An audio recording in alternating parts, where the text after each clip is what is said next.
দর্শক, আপনাদের সবাইকে অনেক অনেক শুভেচ্ছা জানিয়ে আমন্ত্রণ জানাচ্ছি এসকেএফ অনকোলজির সৌজন্যে কোলোরেক্টাল ক্যান্সার সচেতনতার মাস উপলক্ষে আমাদের বিশেষ আয়োজন বিশ্বমানের ক্যান্সার চিকিৎসা এখন বাংলাদেশে।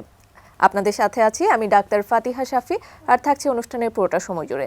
দর্শক, আজ আমাদের অনুষ্ঠানের বিষয়বস্তু চূড়ান্ত করা হয়েছে কোলোরেক্টাল ক্যান্সার। কোলোরেক্টাল ক্যান্সার কি, এর প্রতিকার কি বা চিকিৎসা কি, সে সম্পর্কে আমরা আজকের এই অনুষ্ঠানে জানতে চেষ্টা করব এবং আপনাদেরও জানানোর চেষ্টা করব। আর এই বিষয়ে কথা বলার জন্য আমাদের সাথে অতিথি হিসেবে আছেন doctor S M. Nazmul Alam, cancer medicine ও রেডিওথেরাপি বিশেষজ্ঞ, টাঙ্গাইল মেডিকেল কলেজ হাসপাতাল, টাঙ্গাইল। আমন্ত্রণ জানাচ্ছি আপনাকে আমাদের আজকের এই আয়োজনে। জি, ধন্যবাদ। এটিএন নিউজকে অসংখ্য ধন্যবাদ আমাকে এই প্রোগ্রামে আমন্ত্রণ জানানোর জন্য। জি, আমাদের আজকের অনুষ্ঠানের বিষয়বস্তুটি কোলোরেক্টাল ক্যান্সার যেহেতু নির্ধারিত হয়েছে এবং কোলোরেক্টাল ক্যান্সারের সচেতনতা মাস হিসেবেই আসলে এই ক্যান্সারকে নির্ধারণ করা হয়েছে বিষয়বস্তু হিসেবে। শুরুতেই জানবো যে কোলোরেক্টাল ক্যান্সার বলতে আমরা কি বুঝবো? জি, ধন্যবাদ। মার্চ মাস পুরো বিশ্বজুড়েই কোলোরেক্টাল ক্যান্সারের সচেতনতার মাস হিসেবে উদযাপিত হয়ে আসছে। তো আমরা যদি শুরুতেই বলি যে কোলোরেক্টাল ক্যান্সারটি কী।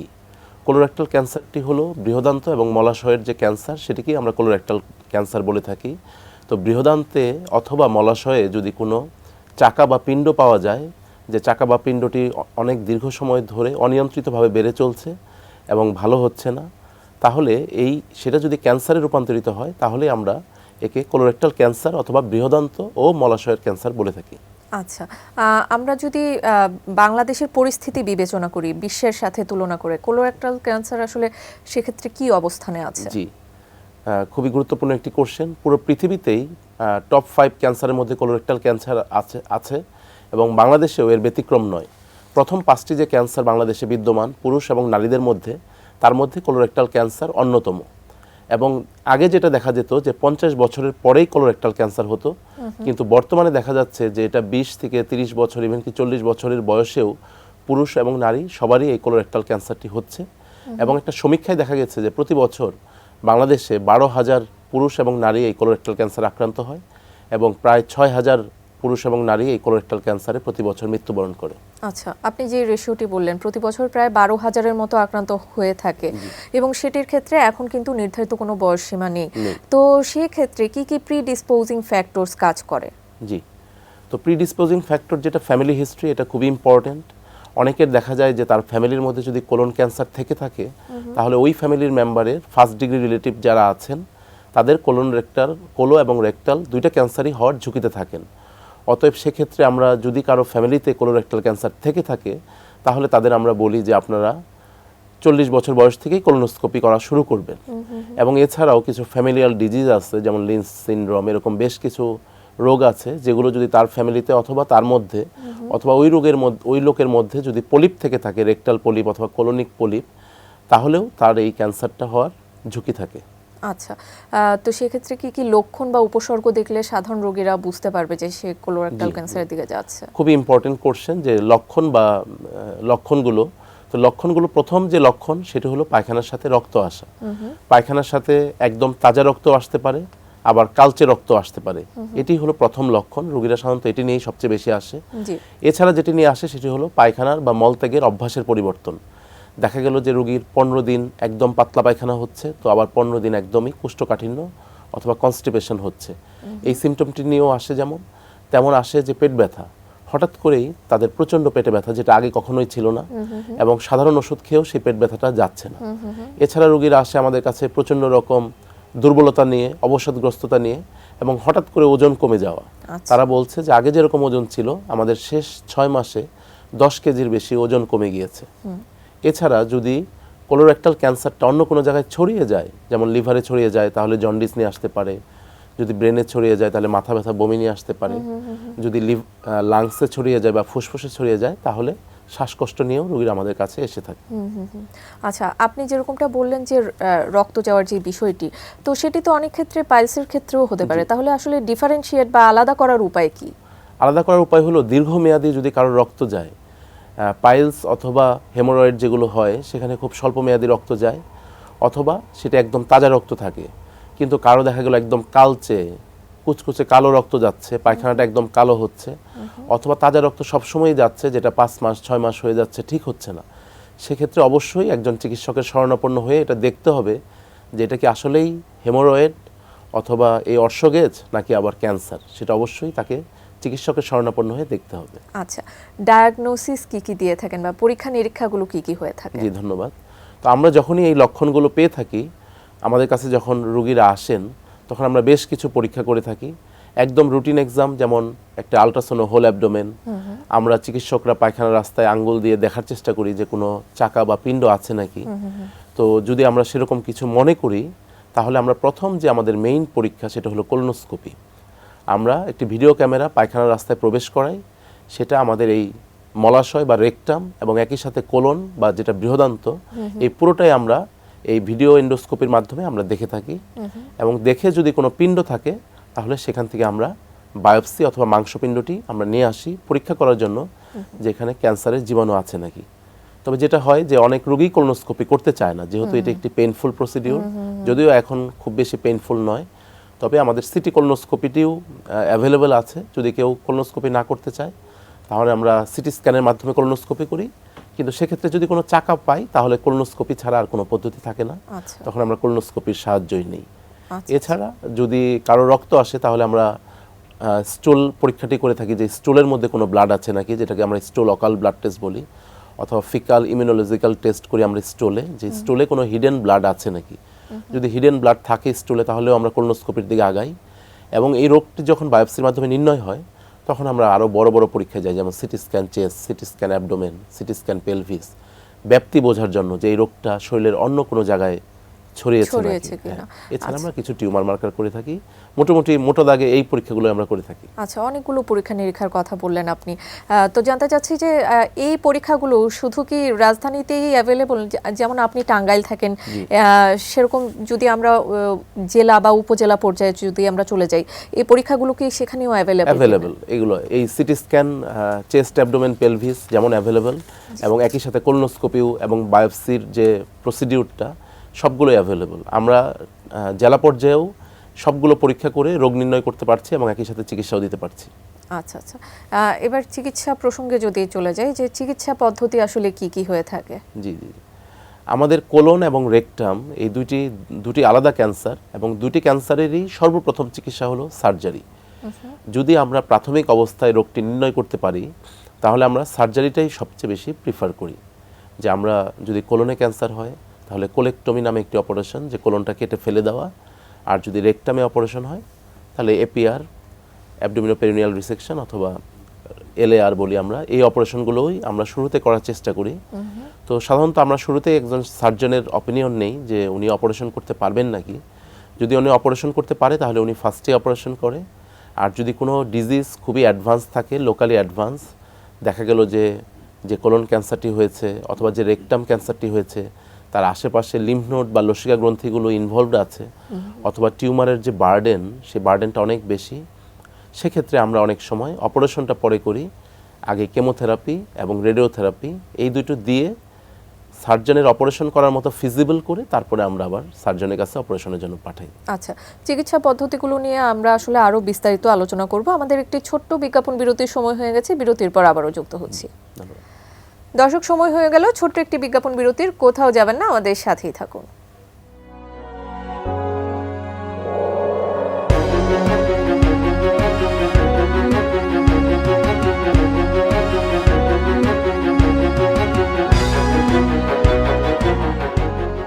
বিজ্ঞাপন বিরতির পর আবারও আমন্ত্রণ আমাদের আজকের এই আয়োজনে। আমরা কথা বলছিলাম কোলোরেক্টাল ক্যান্সার নিয়ে। বিজ্ঞাপন বিরতিতে যাবার আগে আমরা চিকিৎসা প্রসঙ্গে কথা বলছিলাম, আপনি বেশ কিছু চিকিৎসা পদ্ধতি সম্পর্কে বলেছেন। এবার জানতে চাচ্ছি যে উন্নত যেসব চিকিৎসা আছে বা উন্নত বিশ্বের সাথে যদি আমরা কম্পেয়ার করি, সেই চিকিৎসাগুলো কি আসলে বাংলাদেশে অ্যাভেলেবল কিনা? জি ধন্যবাদ, খুবই সুন্দর কোশ্চেন। আমাদের কোলন এবং রেকটাল ক্যান্সারের মেইন তিনটা চিকিৎসা, যেটা আমি বলছিলাম, যে সার্জারি, কেমোথেরাপি এবং রেডিওথেরাপি। তো সার্জারি আমাদের উন্নত বিশ্বে যেরকম অ্যাভেলেবেল আছে, আমাদের বাংলাদেশেও সার্জিক্যাল অনকোলজি ডেভেলপ করেছে, এবং জেনারেল সার্জন যারা আছেন, কোলোরেক্টাল সার্জন যারা আছেন, তাদের হাত ধরে আমাদের খুব ভালো ভালো অপারেশন এখন হচ্ছে। এবং একই সাথে যে কেমোথেরাপি যেটা বললাম, যে এই রোগীরা যে কেমোথেরাপি নিচ্ছে, সেই chemotherapy, immunotherapy, molecular targeted therapy সবগুলোই বাংলাদেশে এখন অ্যাভেলেবেল আছে। আর রেডিওথেরাপি রেডিওথেরাপিটা যদিও সরকারি পর্যায়ে এখন খুবই অপ্রতুল অবস্থায় আছে, কিন্তু বেসরকারি পর্যায়ে এই রোগীদের যে রেডিওথেরাপিগুলো লাগছে সেই রেডিওথেরাপিগুলো কিন্তু এখন উন্নত বিশ্বে যে রেডিওথেরাপি সেই একই রেডিওথেরাপিগুলো এখন অ্যাভেলেবেল আছে আমাদের এখানে। আচ্ছা, আমরা যদি স্টেজিং এর দিকে যাই তাহলে কোলোরেক্টাল ক্যান্সারের স্টেজিংটি আসলে কিরকম হয়ে থাকে? জি, কোলোরেক্টাল ক্যান্সারের স্টেজিংটা স্টেজ 1, 2, 3 এবং 4 চারটি স্টেজেই এই ক্যান্সারটি ভাগ করা হয়ে থাকে। এবং কোলন ক্যান্সারের ক্ষেত্রে যদি স্টেজ 1 বা 2 আসে, শুধু সার্জারির মাধ্যমে এটা নিরাময়যোগ্য। আচ্ছা, সার্জারির পরে কেমোথেরাপি বা রেডিওথেরাপি লাগে না কোলন ক্যান্সারে, যদি ভালোভাবে ওটি করা যায় এবং আর্লি স্টেজে আসে। আচ্ছা, আর স্টেজ 3তে ইউজুয়ালি আমাদের অপারেশনের পরে কোলন ক্যান্সারে কেমোথেরাপি লাগে। আমরা 6 থেকে 8টা 21 দিন পর পর একটা কেমোথেরাপি দিয়ে থাকি। আর স্টেজ 4 কোলন ক্যান্সার সাধারণত সম্পূর্ণ ভালো হয় না, সেখানে আমরা চিকিৎসার মাধ্যমে কেমোথেরাপির মাধ্যমে আমরা রোগীকে কোয়ালিটি অফ লাইফ দেওয়ার চেষ্টা করি। আর রেকটাল ক্যান্সার যদি আলাদা করে বলতে চাই, যেহেতু এটা আলাদা একটা এন্টিটি, রেকটাল ক্যান্সারে আমাদের অপারেশনও লাগে, কেমোথেরাপিও লাগে, রেডিওথেরাপিও লাগে। তিনটি চিকিৎসারই আমাদের সমন্বিত হেল্প নিতে হয়। আচ্ছা, আচ্ছা। আমাদের আজকের অনুষ্ঠানের যেরকমটা বিষয়বস্তু, আমরা অনুষ্ঠানের শুরুতে যেরকমটা বলছিলাম, বিশ্বমানের ক্যান্সার চিকিৎসা এখন বাংলাদেশে। আপনি যেহেতু একজন ক্যান্সার মেডিসিন ও রেডিওথেরাপি বিশেষজ্ঞ, সেই সূত্র ধরে জানতে চাচ্ছি আসলে কি বিশ্বমানের ক্যান্সার চিকিৎসা বাংলাদেশে আবির্ভূত হয়েছে কিনা, বা রোগীরা সেই পরিমাণ ট্রিটমেন্ট পাচ্ছে কিনা? জি জি, ধন্যবাদ ধন্যবাদ। ডেফিনেটলি পাচ্ছে। যদি আমরা রেডিওথেরাপির দিকে যাই, যে রেডিওথেরাপির উন্নত বিশ্বে 3D CRT, IMRT এবং ভিম্যাট, এই তিনটাই রেকটাল ক্যান্সারের রেডিওথেরাপি উন্নত বিশ্বগুলোতেও চালু আছে। এবং একই সাথে বাংলাদেশেও এই রেডিওথেরাপিগুলো, যদিও বর্তমানে সরকারি হাসপাতালে একটু অপ্রতুল, কিন্তু বেসরকারিভাবে এই 3D CRT, IMRT, ভিম্যাট, যেগুলো অত্যাধুনিক প্রযুক্তি, এবং টমোথেরাপি, এগুলো সবগুলোই কিন্তু আমাদের প্রাইভেট সেটআপে চালু আছে। এবং সাধারণত আমরা রেকটাল ক্যান্সারে 25 থেকে 28টা রেডিওথেরাপি দিয়ে থাকি, সপ্তাহে 5টা করে। মোট আমরা 25 থেকে 28টি রেডিওথেরাপি দিয়ে থাকি। তাতে আমাদের 5 থেকে 5.5 সপ্তাহ সময় লাগে। এই সময় জুড়ে আমরা এই রোগীদের রেডিওথেরাপি দিয়ে থাকি। তো একদমই উন্নত দেশে যে রেডিওথেরাপিগুলো চালু আছে, আমাদের বাংলাদেশেও কিন্তু সেই রেডিওথেরাপিগুলো চালু আছে। এটি অত্যন্ত আশার একটি কথা। আমি আশা করছি এই অনুষ্ঠানের মাধ্যমে দর্শকরা আসলে এই সম্পর্কে জেনে উপকৃত হবেন যে আমাদের দেশেও আসলে উন্নত মানের রেডিওথেরাপি চিকিৎসা রয়েছে। এবার জানতে চাচ্ছি যে স্ক্রিনিং এর যে বিষয়টি, সেটি অত্যন্ত ইম্পর্টেন্ট। সেই বিষয় সম্পর্কে আপনার অভিমত কি? জি জি, খুবই গুরুত্বপূর্ণ একটি কোশ্চেন। আসলে যেটা স্ক্রিনিং, কোলোরেক্টাল ক্যান্সার একটি স্ক্রিনিং যোগ্য ক্যান্সার এবং প্রিভেন্টেবল ক্যান্সার। এটি সবচেয়ে আশার কথা, যে এই ক্যান্সারটি, এই মার্চ মাসের সচেতনতার মূল লক্ষ্য হলো যে এই ক্যান্সারটি শুরুতেই রুখে দেওয়া সম্ভব। কিন্তু আসলে স্ক্রিনিংটা আমাদের দেশে, এরকম উন্নয়নশীল দেশে আসলে পর্যাপ্ত নয়। আপনি যদি বাইরের কান্ট্রিতে যান, আপনি ইউকেতে যান, ইউএসএতে যান, আপনার 50 ইয়ার্সের পরেই আপনার বাসায় মেইল চলে আসবে, ডাকযোগে চিঠি চলে আসবে যে আপনার 50 বছর হয়েছে, আপনার লাইফের ফার্স্ট কোলোনোস্কোপিটা করানো দরকার, আপনি একটু দয়া করে হসপিটালে আসেন। কিন্তু আমাদের কান্ট্রিতে তো সেটা হয় না। বেসিক্যালি স্ক্রিনিংটা হলো 50 বছর বয়স থেকে। যদি দেখা গিয়েছে ইদানিং, যদিও খুব ইয়ং বয়সে কোলোরেক্টাল ক্যান্সার হচ্ছে, কিন্তু সমীক্ষায় দেখা গিয়েছে 50 বছরের পর থেকেই সবচেয়ে বেশি কোলোরেক্টাল ক্যান্সার হয়ে থাকে। এজন্য আমরা এইজটা করেছি 50 বছর বয়স থেকে, যে 50 বছর বয়স থেকে প্রতি 10 বছর অন্তর অন্তর এই একজন প্রাপ্তবয়স্ক লোক সে কোলোনোস্কোপি করবে প্রতি 10 বছর।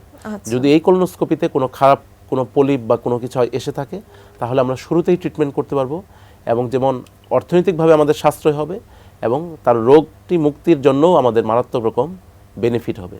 তো আমাদের মেইন স্ক্রিনিং পরীক্ষাটা হলো কোলোনোস্কোপি 50 বছর বয়স থেকে। আর যদি কারো ফ্যামিলিতে কোলন ক্যান্সার থেকে থাকে ফার্স্ট ডিগ্রি রিলেটিভ, তাহলে তার আরো আর্লি কোলোনোস্কোপিটা স্টার্ট করতে হবে। আচ্ছা আচ্ছা, এবার যদি আমরা বলি, তাহলে আমরা যেরকমটা জানি prevention is better than cure.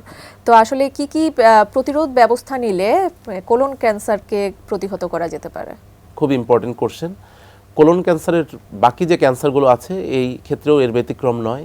যেমন অতিরিক্ত ওজন পরিহার করতে হবে। কারো যদি BMI 25-এর বেশি থাকে, তাহলে BMI 25-এর নিচে রাখতে হবে। অতিরিক্ত ওজন কখনোই কাম্য নয়। 2 নাম্বার হলো শারীরিক পরিশ্রম বা শারীরিক ব্যায়াম, যে প্রতি সপ্তাহে অন্তত কমপক্ষে 30 মিনিট করে জোরে জোরে হাঁটতে হবে অথবা দৌড়াতে হবে। তার মানে সপ্তাহে অন্তত 150 মিনিট তাকে ব্যায়াম করতে হবে। এবং তারপরে যেটা, যদি কারো মদ্যপানের অভ্যাস থাকে, তাহলে মদ্যপানের অভ্যাস পরিত্যাগ করতে হবে। যদি কারো ধূমপানের অভ্যাস থাকে, তাহলে ধূমপানের অভ্যাসটাও তাকে পরিত্যাগ করতে হবে। এবং সবুজ শাকসবজি বেশি বেশি খেতে হবে। এবং রেড মিট যেগুলো বলি আমরা, লাল মাংস, গরুর মাংস, খাসির মাংস, এই মাংসগুলো তাকে পরিহার করতে হবে কোলোরেক্টাল ক্যান্সারের ঝুঁকি কমানোর জন্য। আচ্ছা মোটামুটি যদি এই নিয়মগুলো মেনে চলা যায় তাহলে কোলোরেক্টাল ক্যান্সার এটা প্রিভেন্টেবল হবে। আচ্ছা আমরা যেরকমটা জেনেছি যে আপনি যেরকম বললেন যে আসলে চিকিৎসা করলে আসলে অনেকটা নিরাময় যোগ্য, তো সেক্ষেত্রে সার্ভাইভাল রেটের দিকে যদি আমরা যাই তাহলে সেটি আসলে কেমন কোলোরেক্টাল ক্যান্সারের ক্ষেত্রে? সার্ভাইভাল খুবই ভালো। স্টেজ 1 এবং 2 যেটা আছে কোলোরেক্টাল ক্যান্সারে 70-80% সার্ভাইভাল রেট, এবং স্টেজ 3-তে 50-50 সার্ভাইভাল রেট, আর স্টেজ 4-এ তো আসলে সার্ভাইভাল রেটটা ওরকম নেই, জাস্ট আমরা কোয়ালিটি অফ লাইফ এবং তার লাইফ এক্সপেক্টেন্সিটা একটু বাড়াতে পারবো। কিন্তু স্টেজ এবং 1 এবং 2 এটাই সার্ভাইভাল রেট খুবই ভালো। দেখা গেছে যে এই ক্যান্সারটা কোলন ক্যান্সার স্টেজ 1 এবং 2-তে থাকলে এটা আর পুরো জীবনেও তার ফেরত আসে না, এরকম আমরা প্রচুর রোগী পাই।